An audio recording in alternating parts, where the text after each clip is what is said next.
Terima kasih Anda masih bersama kami di Berita Padang. Berikut kami sampaikan kembali 3 berita pilihan untuk Anda. Tim gabungan razia lokasi penambangan emas ilegal di Sijunjung. Kasus gigitan hewan penular rabies meningkat setiap tahun. Hujan deras selama 3 hari mengguyur Padang. 15 ton sampah menumpuk di muara sungai.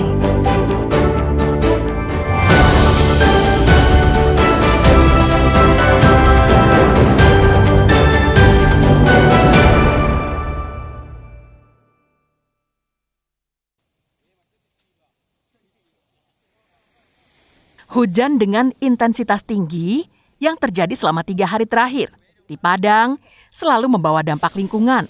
Salah satunya adalah menumpuknya sampah di muara sungai. Tidak tanggung-tanggung, sekitar 15 ton sampah selalu terbawa air sungai dari hulu. Seperti yang terlihat di Muaro Lasak Padang pada hari Senin. Sampah kiriman yang terbawa air sungai menumpuk di muara sungai. Petugas dari Dinas Lingkungan Hidup Padang harus bekerja keras mengevakuasi sampah-sampah itu untuk dibawa ke tempat pembuangan akhir sampah. Sampah aneka jenis dikumpulkan dengan cangkul bergigi, kemudian dimasukkan ke dalam karung yang telah disediakan. Setelah itu, karung yang berisi sampah dinaikkan ke mobil truk sampah maupun becak motor. Biasanya dia durasi sampai 1 minggu. Sesudah hujan besar itu sampah masih banyak yang masuk ke pantai. Nah, untuk mengatasi itu ada 3 unit truk yang kita standby-kan di Pantai Padang setiap hari. Sedangkan personilnya itu personil tetap yang di pantai. Dari hari pertama itu rata-rata 1 hari itu sampai 15 ton. Untuk mengatasi sampah-sampah di muara sungai itu, Dinas Lingkungan Hidup Padang menyiagakan puluhan personel petugasnya, serta 3 truk sampah dan belasan becak motor. Robiham melaporkan dari Padang.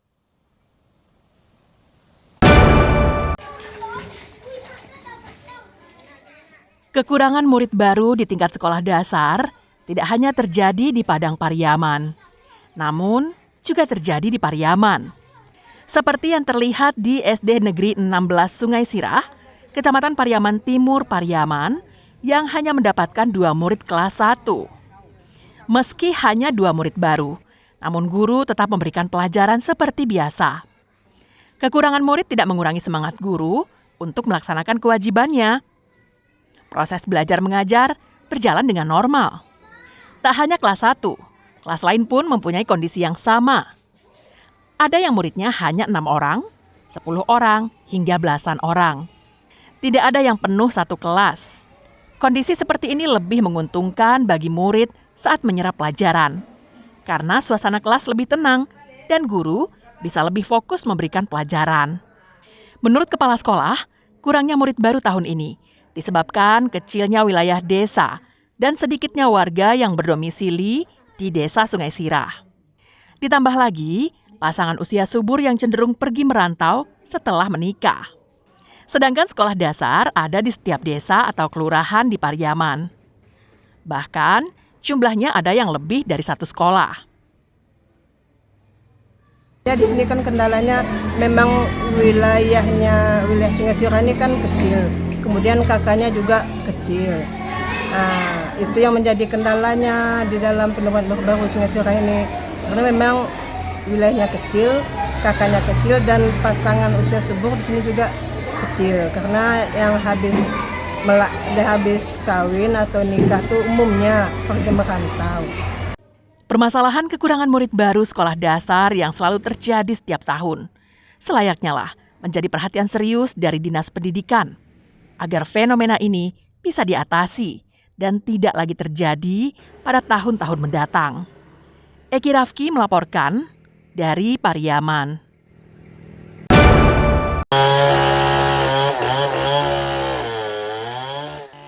Hujan deras disertai angin kencang yang melanda Padang pada Minggu sore mengakibatkan 1 batang pohon yang berada di lereng bukit tumbang dan menimpa 3 rumah di kawasan Batang Arau, Kecamatan Padang Selatan.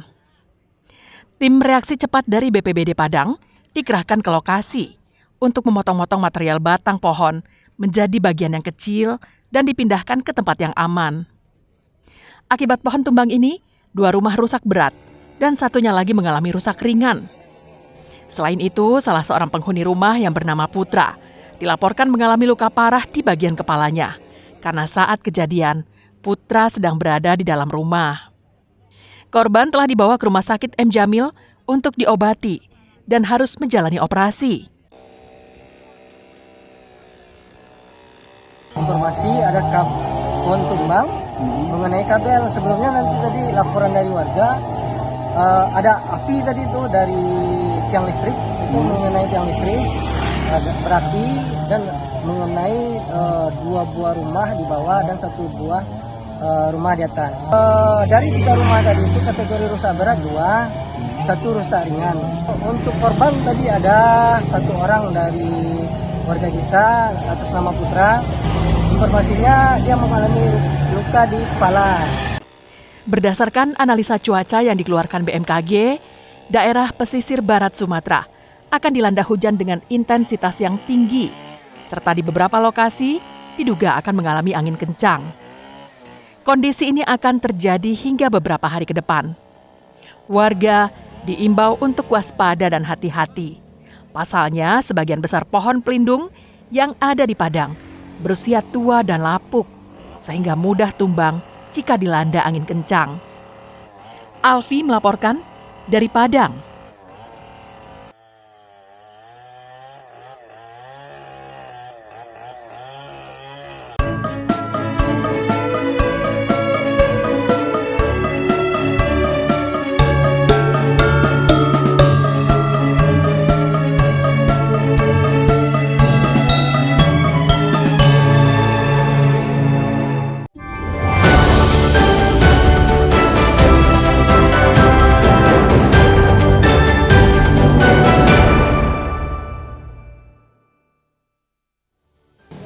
Baik Dunsana, Kimanopun Barado, sampai di sini dulu perjumpaan kita untuk hari ini.